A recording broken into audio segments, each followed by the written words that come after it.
Welcome back to another baseball week with your favorite baseball people in prime time. I'm back with Daniel and Nicolette, and we're going to run through the first week of baseball, the standings so far, and who has stood out. So we'll kick it off with the AL East. After being swept by Baltimore, the Red Sox have won 6 straight, and they're leading that one. With that one, a lot of people pick the Yankees to be at the top, but it's only the first week. But you have guys like JD, Devers, and unlike last year, the Red Sox starting pitching can actually give you quality starts. The East, they've kind of, I'm Sox fan, as you guys know, but the pitching has definitely been better than I thought. Yeah, I thought that would be like as it was last year. Not saying that if the Red Sox had good pitching last year that they would be a playoff team, but they're still the same offense. They are far and away the highest scoring team in the East. They're the highest scoring team in the American League right now. But that pitching it still needs work. They could benefit from adding somebody. We'll see what they look like at the deadline, or for a couple months from now, or who knows, a couple weeks from now. But Boston, JD's been awesome. He had 3 home runs today. I believe Devers had 2. So their offense has been rebounded nicely from that first series with Baltimore, where they just could not buy a hit. But on the point of the Yankees, they had a big win today. They won 8-4. It took extra innings, but the amount of mistakes the Yankees make is kind of baffling. Especially, they just ran into so many outs. Their pitching isn't great. Kluber looked fine his first start. Then the second start in Tampa Friday, I believe it was. He got pretty roughed up. Talion looked fine for a guy coming off Tommy John surgeries. But, and then obviously there's Aaron Judge. At some point, the promise of Aaron Judge isn't worth. I know he's healthy now, but I've heard this story before. For not even being a Yankees fan, I've heard the story that it's just a side. He's just sore, and then he's out for 3 months. So, it's very early, but from right now, Boston's looking really good. Toronto, hopefully they get George Springer back sometime soon. Baltimore, they're not going to last. Tampa Bay, they'll pick it up. Their pitching hasn't been all that great. And then New York, we assume they'll pick it up, but they need to stay healthy. Yeah, I definitely agree. And when you talked about the Red Sox, Dan, Boston is actually currently 4th. I know, like we all said, it's still very early in the season, but after that horrendous start against Baltimore, Boston is actually 4th in OPS, and they're in the top 5, specifically also 4th in batting average, team batting average at 280. So that's definitely impressive, at least on the Red Sox side. Pitching-wise, they can definitely use some work, but I originally had the Red Sox, unfortunately, as kind of a sleeper team, and of course, a lot can happen in a 162-game full season, assuming we continue this way. But they're looking good. Toronto's has also been looking good. I know today's series finale against the Angels was rained out, but they dominated yesterday in a 15-1 win over my Angels. But they'll continue. They're young. They're going to continue. They're going to be a serious contender for at least a wild card spot, just because of how competitive the AL East is, and just in general the American League. And then the Orioles, I don't really see them continuing this success. And then the Yankees have been a little bit disappointing to me. Like I said, we know it's early, but Judge is off to a pretty slow start. LeMahieu's LeMahieu. Torres is doing okay. Stanton is a little slow, but he's never been a guy who would give you a very high 300 batting average anyways. They have the team overall has a 238 total batting average, so that's a little concerning, but it's also the Yankees, I know, but And then pitching wise, as long as they stay healthy as a whole, they should be fine. But I guess for me, that's would be as a team wise dud so far is definitely the Yankees. And then moving on to the Central, we have Cleveland in first place at 5-3. They just finished a 3-game sweep with Detroit, and then Kansas City at 4-3. Minnesota, who was in first place coming in today, both these teams are only half game out. Minnesota blew a big game against Seattle today, so that's why they dropped. Chicago, I have not seen much of just because they're on a West Coast trip this season.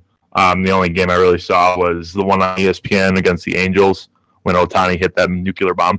And then Detroit at 3-6. But in the Central, I don't think, Kansas City, they're a fun team to watch. They're exciting.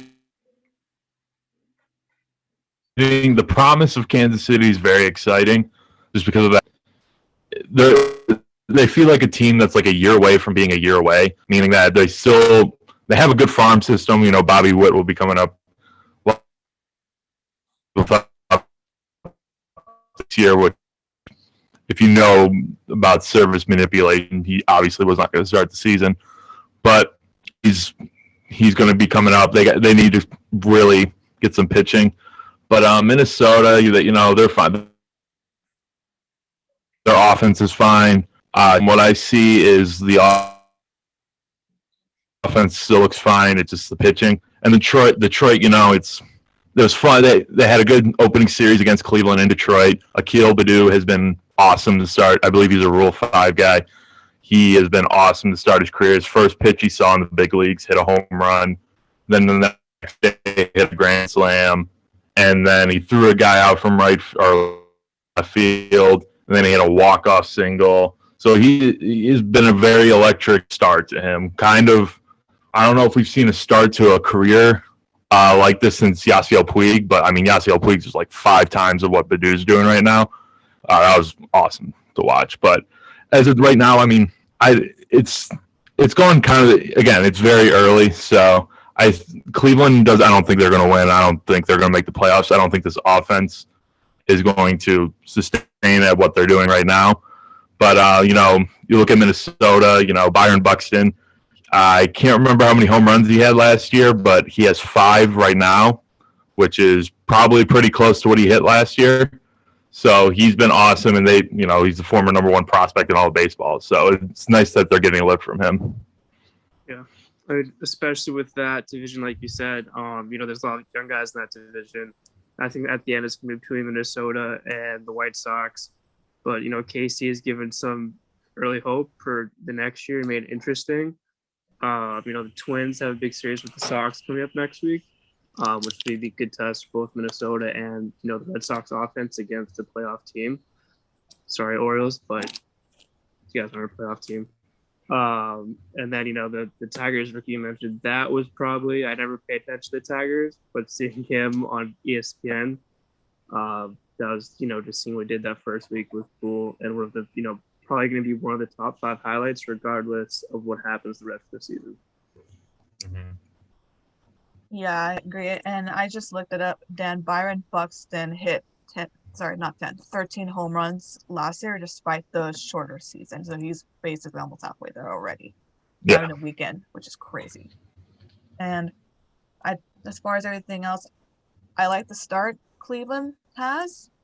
Kind of shocked me, honestly. But could they keep it up? I personally don't think they will either, just because, I mean, they're off. I'll be honest, I don't really watch a whole lot compared to before you guys, sorry to bring it up, had Lindor and company.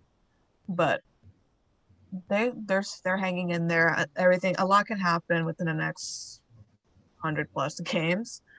And in terms of the White Sox, so someone who has stand out, especially in terms of standout players, which I know we'll discuss in a little bit, for the Central, aside from the Tigers' new Rule 5 guy, I would say Yerman Mercedes is also going to be kind of up there too, because he is batting .536. He basically, in his first full series against the Angels, he went 8 for 8 in the first few games.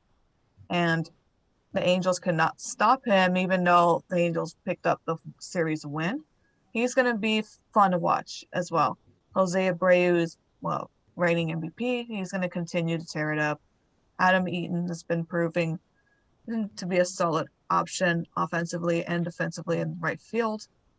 And on the pitching stance, my thing is, at least for the White Sox, it's not really, they have this talent and this staff, but from what I've seen, aside from the Angels series, I don't think La Russa has really utilized the bullpen correctly. But that's just also from what I've seen. However, it also could be experimentation. It's a whole new team, and keep in mind, he is an old school guy. I think, and usually, not just in baseball, but in sports, sometimes it's always that concern, oh, I was an old school mindset going to fit in with a bunch of new players in a new era of 2021. But I think La Russa has that impact to where you always want to aspire that leader, not just in the clubhouse, but even just anywhere, where you walk in the room, dugout, clubhouse, etc., and everyone's paying attention to you. That's what I feel. La Russa did that in St. Louis for so long. I feel he had the same impact as Chicago. Maybe not. St. Louis has a bunch of future Hall of Famers, but I still see Chicago. I said in the beginning that they're going to be. Do I have them taking the division? Might be might be tough, but I still have them doing really well in general. Tigers, I mean, they're the Tigers, but they're fun to watch. They're young, they're upcoming, and Cleveland, I'll give them like I said, give them the benefit of the doubt, but I just don't see them going super far. And then Kansas City is a dark horse team. Andrew Benintendi's not doing too bad despite the batting average, because it does more of the stats than just the batting average. They're not doing super bad, and hopefully, as long as they lose this upcoming series against my team. Now we're going to head to the West Coast, where I am located, and specifically American League West. Now this is an interesting one. Of course, the Houston Astros, who were projected to win the division, are 6-3, but they're also tied with the Angels, also 6-3. Mariners are right behind them at 5-4. Texas Rangers are at 3-6, being the Rangers themselves, and then the Oakland A's are at 3-7, which is not super shocking.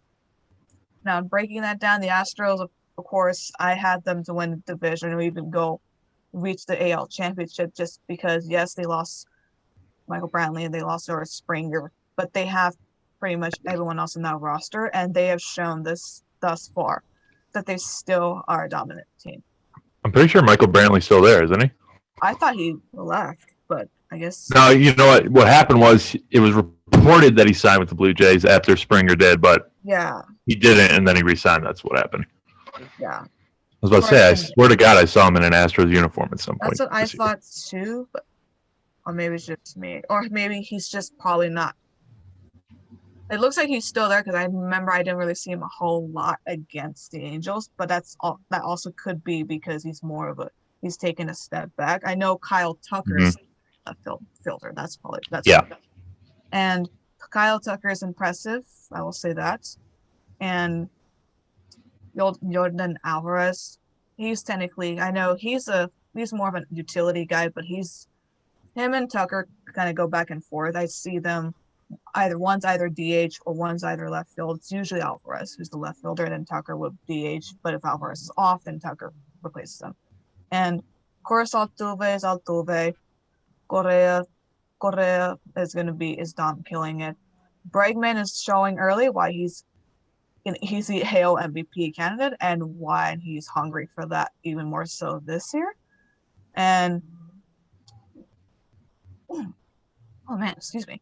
And then pitching wise, their bullpen is a little interesting, but again, keep in mind they're still showing off. Greinke is doing excellent. McCullers Jr. is doing fine as well. For a lot of somewhat new faces, they're not doing horribly bad. So that's why I was pretty impressed with the Angels that they put up a good fight against a very good and still consistent Astros team, which, speaking of Anaheim, I'm pretty happy with them. Like I said, we all said very early, but I'm pretty satisfied as an Angels fan so far because it's been quite a few years since the Angels started off this well. And they're not just, I mean, a 6-3 record in general within the first under about a week and a half of baseball is good in general, but these were against playoff caliber teams. They, I mean, the only three lost. Yes, they got destroyed by the Blue Jays, which pitching is still, it showed that one, Blue Jays are talented offensively, and two, Angels still need to work on a few of their starters, back starters in the rotation. That's still a bit of a concern. But putting up a good fight against the Astros and the White Sox, both two very solid teams. So I'm very impressed. Their bullpen is already looking way better than it did last year. My concern is still just how long could the entire starting five or even six, if you include Ohtani as well, could really survive. Because what I've noticed so far is a lot of these pitchers like Dylan Bundy, Ohtani's doing well, excellent on both sides, offensively and pitching wise.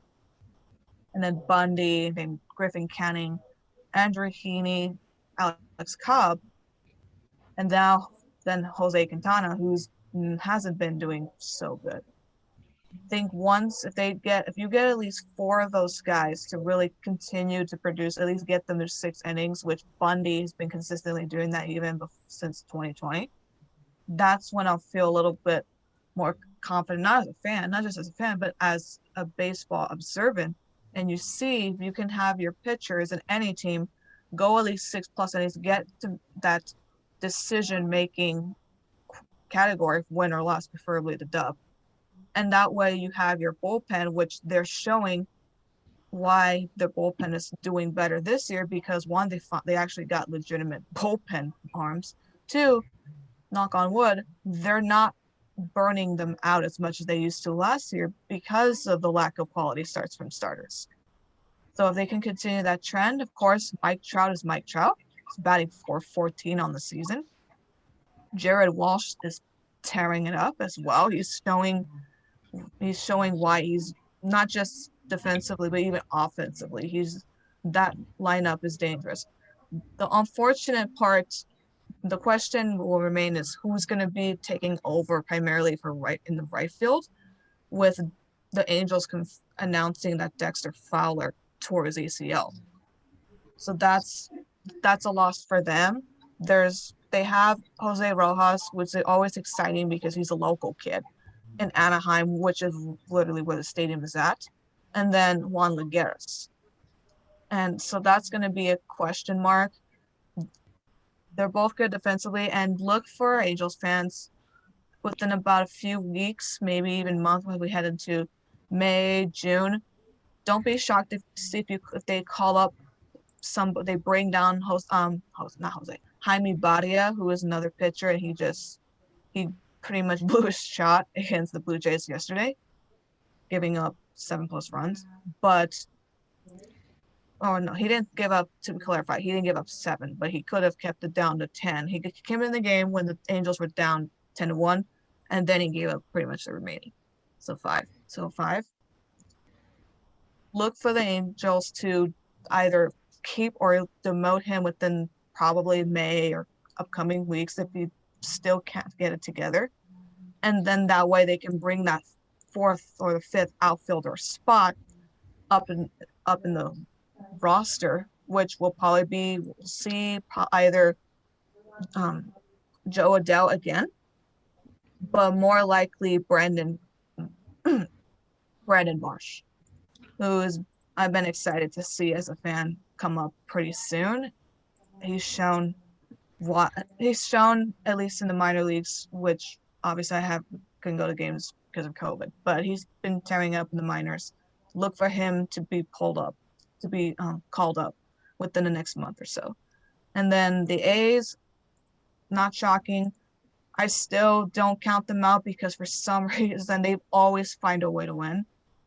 Moneyball still is a thing, even with Billy Bean leaving for Fenway Sports Group.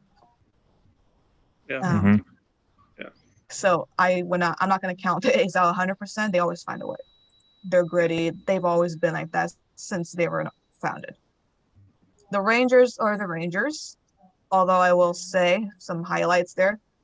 Isaiah Kinner Khalifa is emerging, is really doing well. He's two home runs, 6 RBIs. He's really emerging as that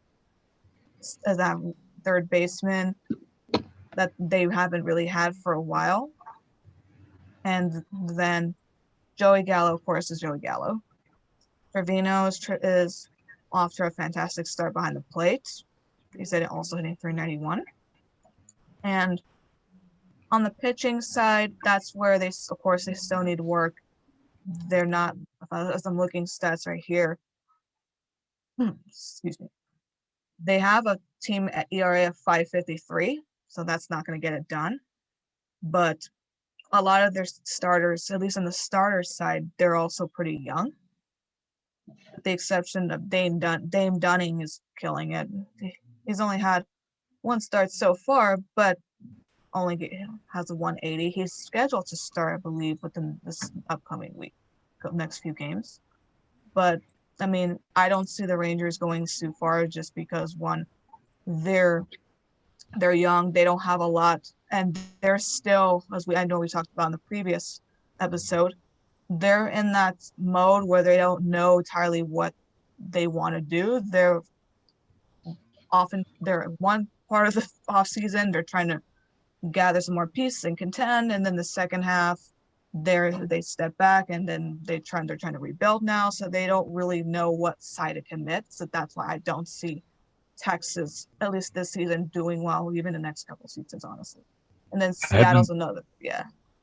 I have been saying the same exact thing about for Texas for like the past 2 years, that they are just stuck, like they don't know what they want to do.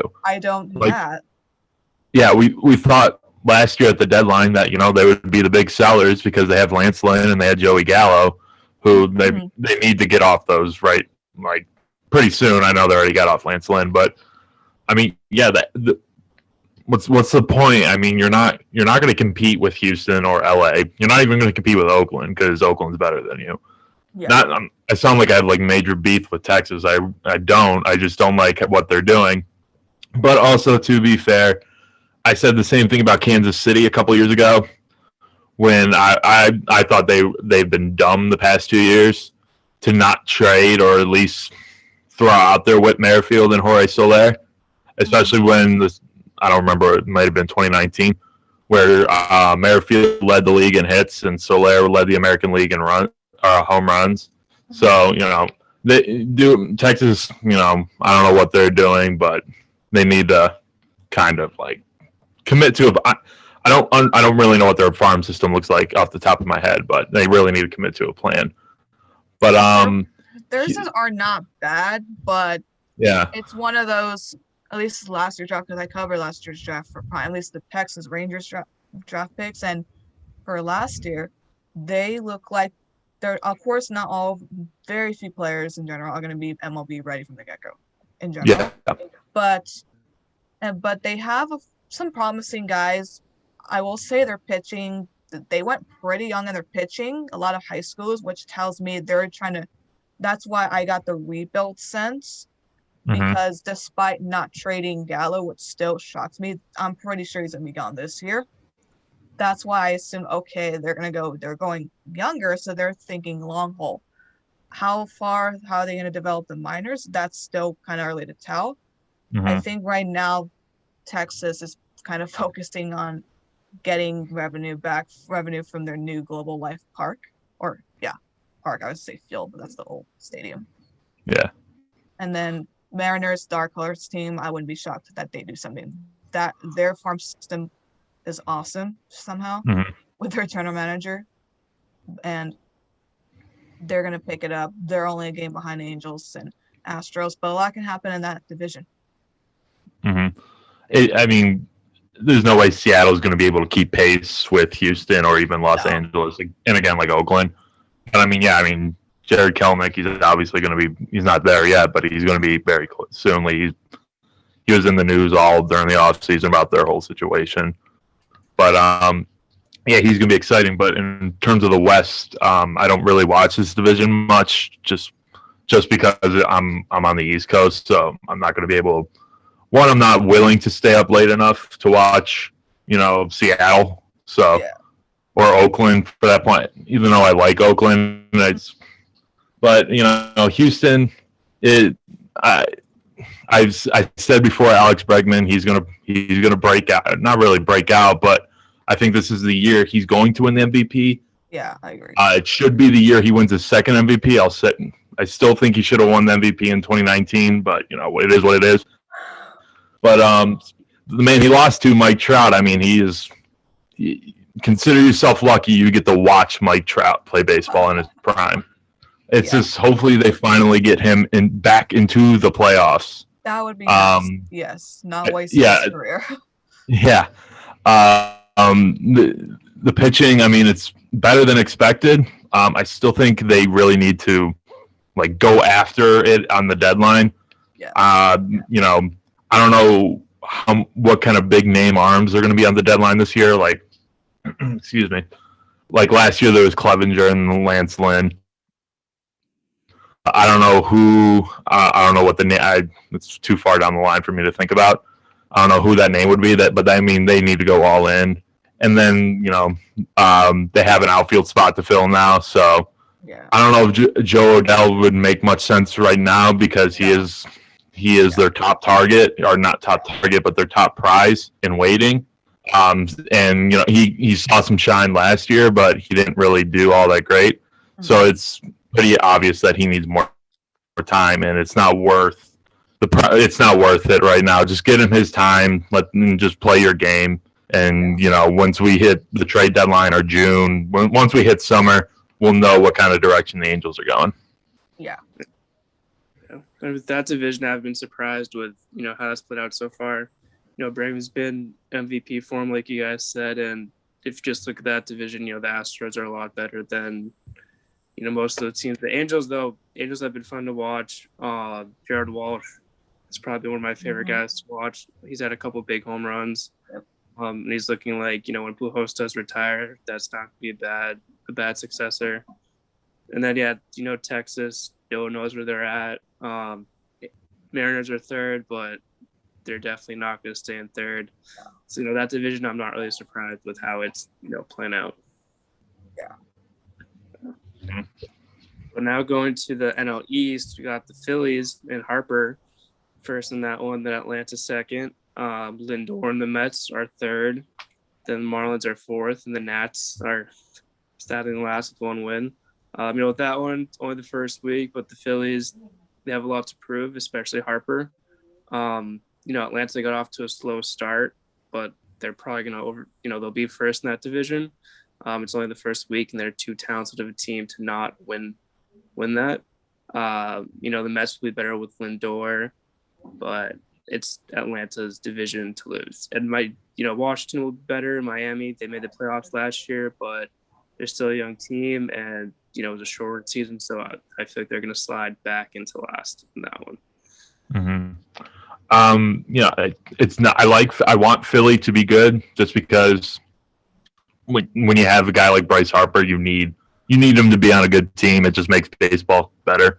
When the Nationals were really good, when he won that MVP, just when your star players are doing good on good teams, it's just awesome. They're losing as of this moment during Sunday Night Baseball to the Braves, but it is Atlanta's division to lose. The Mets, they played 5 games, so it's not really, we can't really say anything. The thing is that they hit very poorly with runners in scoring position. I don't know if it's just a New York thing or what, because the Yankees do the same thing. But they're you can consider them lucky that they won one of those games because of the Michael Conforto thing, where he leaned into the pitch to drive in the winning run.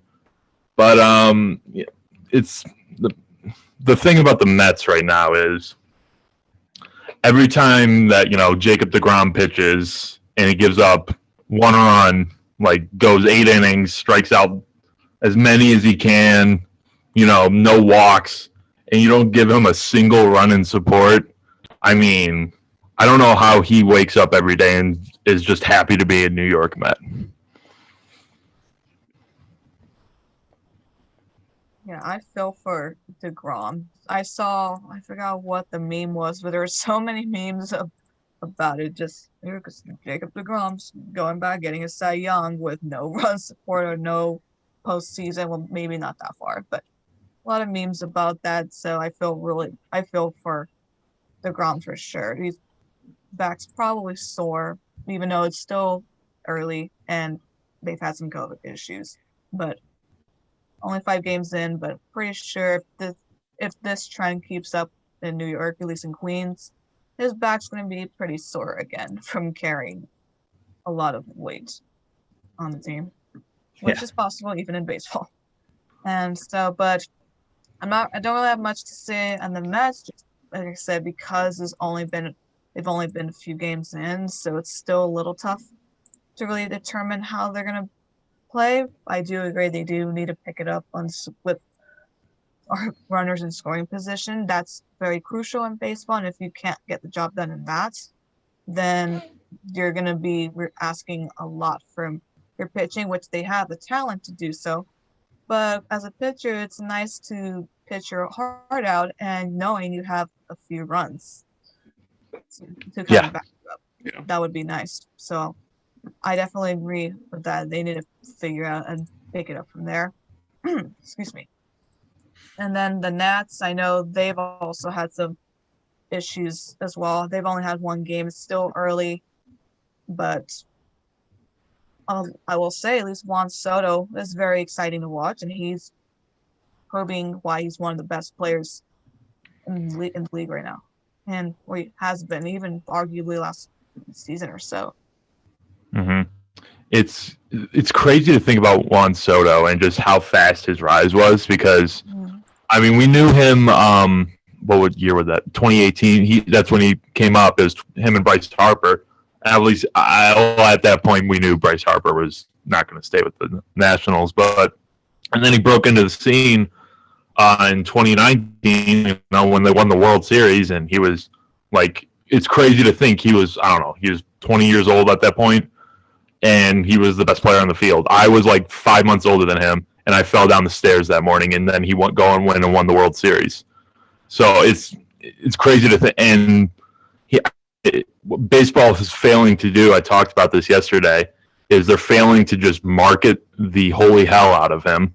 Yep. Because him, Acuna, I mean, there's so many young, Fernando Tatis they're doing a decent job at, or Francisco Lindor now that he's in a big market. They need to start marketing the hell out of these guys because, baseball's obviously, it has all its issues with, you can't post, you have to have permission to post highlights on Twitter or else they'll come find you.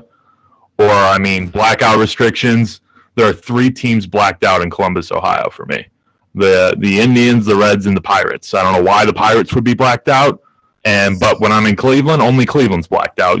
The Reds aren't blacked out. Detroit's not blacked out. Pittsburgh's not blacked out in Cleveland. So, their blackout rules make no sense. Yeah. And it's they just, not to take away from the National League East, but it's just, but speaking of the Nationals, at 1-5, you want to talk about a bad way to open the season, but you also want to talk about, like, you played the Braves and you just played the Dodgers. So there's obviously no reason to be alarmed right now.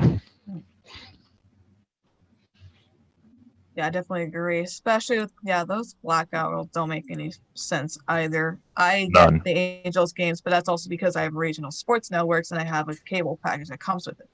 Which I don't even have that. Oh, which was Fox, now it's Valley Sports. And then Mike for DirecTV, we have the Dodgers with Time Warner. But if they're on ESPN or they're on MLB Network, actually, I haven't had that issue with that ESPN, shockingly, but with MLB Network, it's almost always blacked out, which makes zero sense because I'm in the middle of both of those cities. The Padres are never blacked out, even though I'm about 2.5 to 3 hours away from San Diego. And then where I live, I'm about 20-ish miles from LA, from Dodger Stadium, which is about 3 hours of traffic, but that's fine. And then about an hour-ish from Anaheim, which I'm basically in 3 markets, and 2 of those are blacked out, even though I'm not even like 3 hours away from any of them. It's crazy. It makes no sense. Yeah, and then in terms of the media rights, I definitely agree with that too. It is tough when a league has media, certain media and highlight rights, and others, and then as a team we can't really do that, or even as a league, as a social or content creator, it's tough. But other leagues do the same thing. The NBA has guidelines. The NFL is very strict, and I know that for a fact because I know someone who used to work for NFL Network and told me this is how it is. But they still find a way to market those, and I think it's more the teams as well doing that. Obviously, with the NFL, it's a lot of them are rising with open companies. Open Doors are trying to promote like, hey, about athlete marketing, and I think MLB. I agree with you, Dan. MLB needs to do marketing. Needs departments or just in general, they need to do a better job of marketing those guys. Because, for example, and I talked about this even in grad school. You can go to LA or even Cleveland, for example, or somewhere else, and you can go in the middle of boonies in Montana, for example, and you'll instantly recognize LeBron James. You'll instantly recognize who else? AD. You'll instantly recognize a lot of these guys. You can go down the street and market, and you won't. You may recognize Mike Trout because he looks pretty well. His looks kind of normal, but standard. But you're not gonna realize, wow.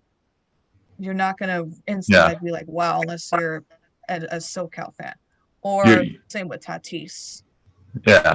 I mean, if you walk past Mike Trout, like a majority of the people are going to be like, hey, I'm standing right next to like one of the 5 greatest baseball players to ever play right now. Yeah. But if I pass by LeBron James, I mean, it's an event. Yeah. So there was a study, or not really a study, it was more of a poll of like the most recognizable American athletes. I don't remember how long ago it was, but the fact Mike Trout was the highest recognized baseball player on that list. This was before, Tatis and Acuna and Lindor really broke out. But when Kenneth Farid, for all you basketball fans out there, is more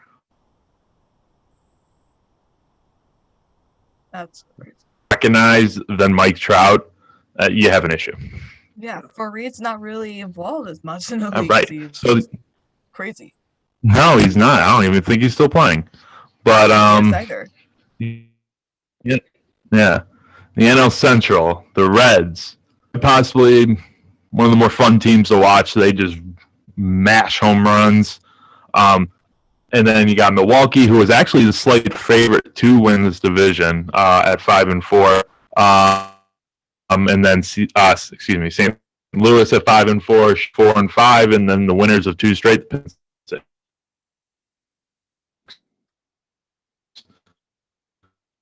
So the biggest story out of this division was scuffle they got into with Nicholas Castellanos getting suspended for God knows what.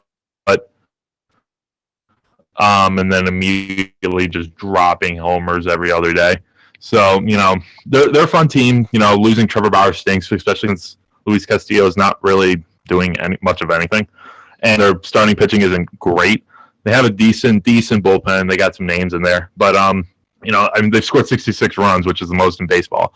They're going to slow down at some point because I'm assuming Tyler Naquin is not going to keep just hitting home runs every game.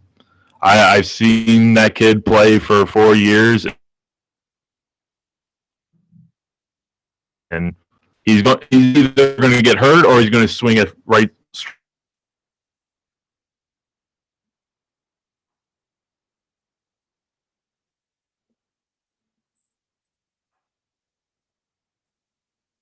break through fastballs at some point. So yeah, Cincinnati, they're fun.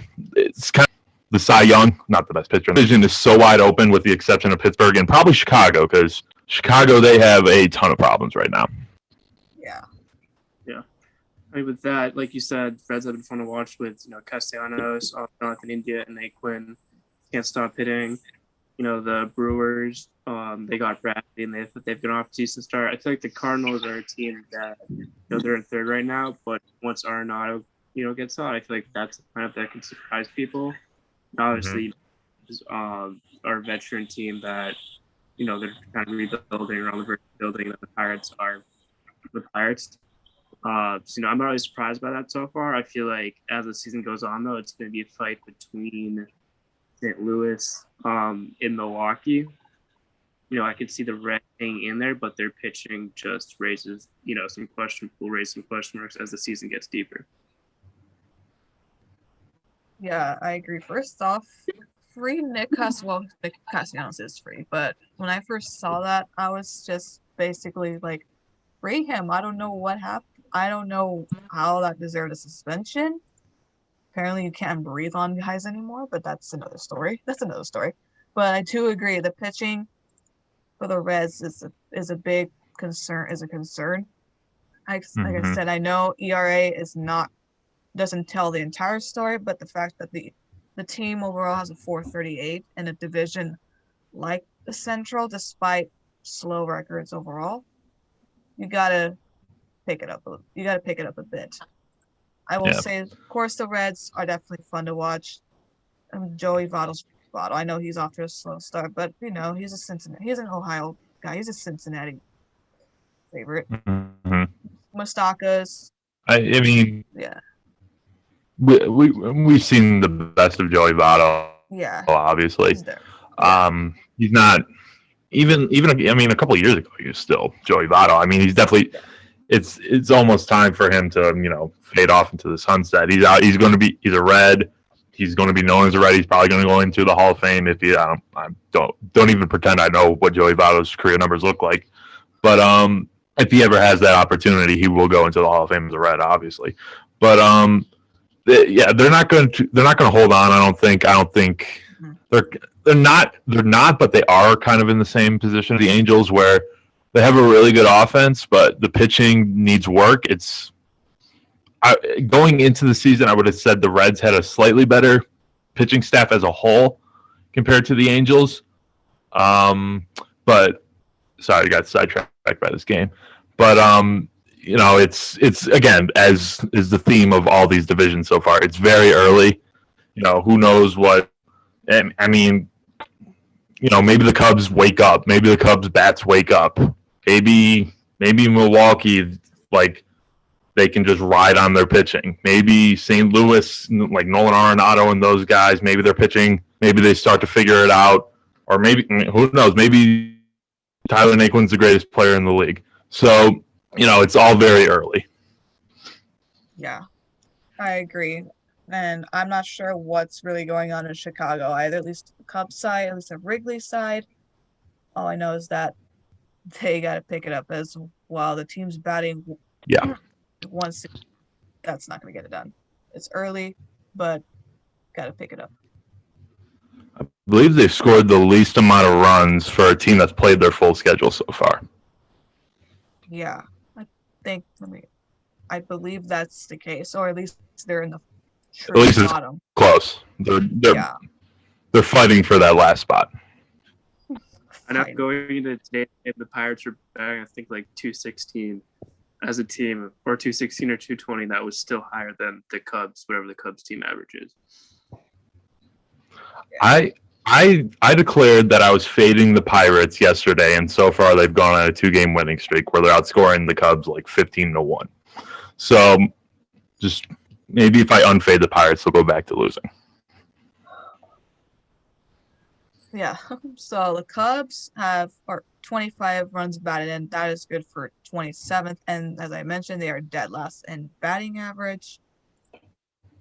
So, in other words, pick it up. They are the bottom half in pretty much all offensive categories, which includes slugging percentage, on-base percentage, OP. mean, they might be in the fire sale department pretty soon if they don't pick things up. They have to. Mm-hmm. I mean, these guys are still young, and they don't really have anything to like. They don't have like the greatest farm system, so it's not like they're waiting for all these young guys to come up.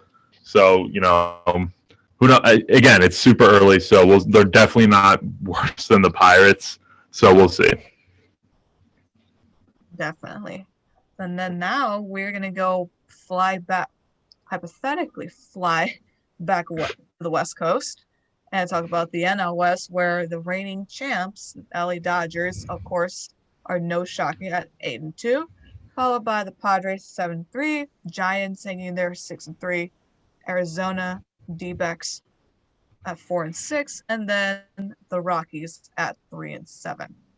So of course the Dodgers' success, as they just picked up their rings during yesterday's game, which is I wasn't there, but it was pretty exciting to see these highlights because it's been a while, quite some time since fans really been able to go to any games really in general throughout the league, but especially in LA to win in the city of champions, quote unquote, and not have any fans. Well, there were some fans present in Arlington, but to have that whole fan base, LA was literally lit. Let's just say when they won, that for sure. But the Dodgers again, Trevor Bauer is looking like Trevor Bauer, the Cy Young Trevor Bauer. So I wouldn't be shocked if he keeps it up along with the rest of that team. That team is just stacked. And as far as the Padres, I know congrats to the Padres finally getting a no-hitter, first ever. So that's going to be exciting. I think there's more congrats in order that Fernando Tatis isn't severely hurt. Yes, Tatis thankfully will be okay. Because that was a scary looking injury, but at least he'll be okay. He's going to be okay. They just swept the Rangers, shockingly, in a 3-game sweep. Machado sitting there. Craig Stammen, who is personally who's not one of my favorite guys to watch, is performing well in the ball for the pin. The Giants is an interesting one. Are we in an odd or okay? We're in an odd year. We're not in an even year, but maybe it's the year this. I'm kidding. I'm totally kidding. That's NLS is too stacked. But I mean, Evan Longoria is off to a good start. Crawford is off to a slow, but he'll likely pick it up. Donovan Solano at shortstop's been pretty impressive. The Giants is a team that has a pretty decent organization as a whole, even you're coming off a few years after winning a World Series. Yes, getting rid of Bumgarner and then other people and then other players. Seeing it is weird to not see excuse me. Yes, plus their Posey's still there. He's still there. It is weird to not see Pence there, of course. But pitching wise, as we look at the pitching stats, they have a 3.04 team ERA just above 3, which is not too bad for a team for facing a division that has the champs, the Padres, and the Rockies at a course field. But Cuetos, Kellenen, and Gossman, those are 2 guys to really look out for. And I don't really see them going too far, but that's also just because of the division they're in. Mm-hmm. Arizona's Arizona, and the Rockies, again, we talked about before the season. Very interesting front office right now, but they did get decent, but hopefully, I mean, their farm is okay-ish. I do expect Trevor Story to be moved this trade deadline. I'm not sure what's going on in Denver, but of course, when you have Coors Field, there's going to be some excitement. That's your home field, and the All-Star game will be held there, so you'll probably get a lot of souvenirs, assuming fans are all out there. But other than that, it's clearly, yes, a lot can happen, but it's going to be a clear battle between the Dodgers and the Padres for the West easily. Yeah, and I feel like this is probably the one division you can say, like you said, the top two teams are, you can already see it. The Dodgers are stacked. The Padres had the flair for dramatic so far, like Musgrove with no hitter. Now they actually have a defense behind them, unlike he did in Pittsburgh. The Giants have had a little fountain of youth action with how Posey's performed, how Cueto's performed. You look at the last two, Arizona's Arizona, and obviously the Rockies, Trey Arenado. It's going to be a tough year for them, just like, Pittsburgh and Baltimore. Mm-hmm. The Dodgers are the Dodgers. Very good. And then they added the Cy Young, so extremely good. I think their win total we discussed was like over 103.5 or over, but 103.5. And the fact, again, it's still crazy that the fact that is, I thought that was pretty low is insane. I mean, this team it's unbelievable. It's probably one of the best teams I've seen watching baseball. So, and then Trevor Bauer, he had a really good 6 innings to start his Dodgers career. He had 6 no-hit innings, and then he got tattooed a little bit. And then he had a decent game against Oakland. So that's always kind of been his thing going back to Cleveland. He wasn't in Arizona enough to say going back to Arizona, but he would always dominate for a few innings, and then he would just get absolutely lit up. So hopefully he figured something out. I know there's a lot of news around him about one of his baseballs being taken to be looked at. I think that's more of I think it's one of two things. I think it could be baseball just trying to crack down on more forms of cheating, because obviously the Astros scandal put a big hit on the MLB's reputation. Or two, they're sending a message to Trevor Bauer, hey, maybe you should just shut up for a little bit, because he just talks a little bit. So who knows about that? But I mean, Trevor Bauer, he's fine. I've been saying for years he has some of the best stuff in baseball. Even I would call into the local Cleveland sports radio, and every time they hammered him, I'm like, nope, he is the guy. And he finally broke out. Last year, his breakout year would have been 2018, when he was battling with Chris Sale pretty much before he broke his leg for the Cy Young.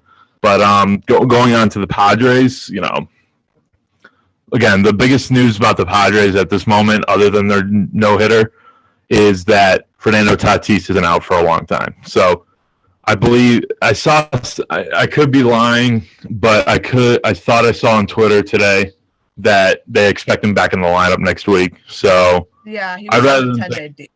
He was on the 10-day. I'd rather them take it slow, because we need Tatis healthy. Yeah. Baseball needs Tatis healthy. I personally want Tatis healthy. I do too. Just because I can't wait for those Dodgers-Padres games. But and then you look at the rest of the division's a who's who of who's going to finish last. So, I mean, I personally want it to be Arizona just because I hate Madison Bumgarner. Like, don't hate Arizona, but I hate Madison Bumgarner. I think he's the world's biggest baby. But San Francisco, sneaky, hard team to beat last year, and they're kind of doing the same thing this year. They're not going to hold up. They're not going to be winning 66% of their games. So, and then Colorado, the biggest thing they have going for them is that the home run derby should be cool there. So, that's all we had for this week. So we'll be back for more baseball next week. But we had no hitter first week. Some crazy rookie stuff like in Detroit. So when you see guys next week, we don't know what's happening, but baseball season has a fun first week. It's good to have games back with fans. Absolutely. Of course.